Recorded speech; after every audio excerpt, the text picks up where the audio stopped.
2016 yıl Malibu birimiz satıladı dostlar. Sastene zorundan. Duruşuna karanglar bunu. Maşinamızda karanglar dostlar. Dün senetil nerse alıp önmeke zor nerse.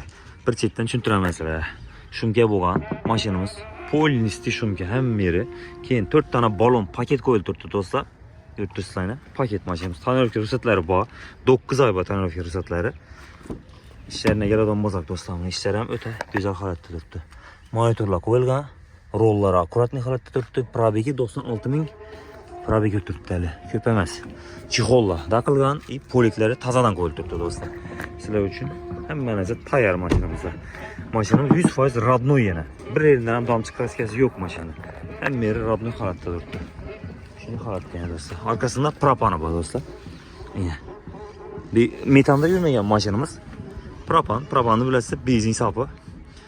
Zor yürüdü maşinamız. Şimdi halatta yani dostlar. Dostlar bunu alıp beni öğredim yerindeki anak.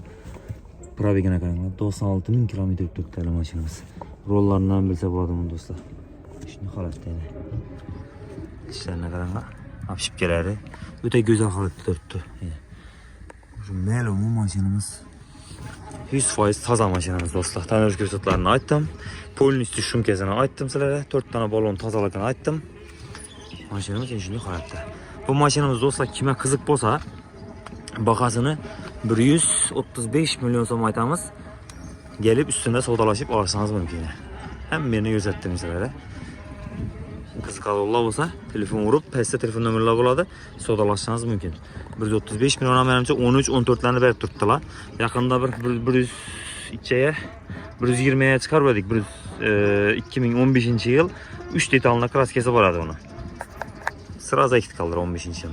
Bu 16. yıl oladı dostlar. 16. yıl. Tek pasport 16. Ahırı Malibu birlerini. Şimdi halatta yani dostlar. Kime kızık olsa telefon vurup sodalaşıp alaveresiz dostlar. 91'den 984, 84, 83. Yine maşinamız. İdeal halatta durdu. Telefon vurup motorlarından bir gözetin şeyleri. Motor taraflarıyla. Köp adam soruyorsa bir yandan şurada 96.000 probek götürdü maşinamızı. Orijinal redüktörlerinden nelerine koyup tuttu. Dostlar kızık boza kime telefon uğrasla sodalaşıp alaveresiz.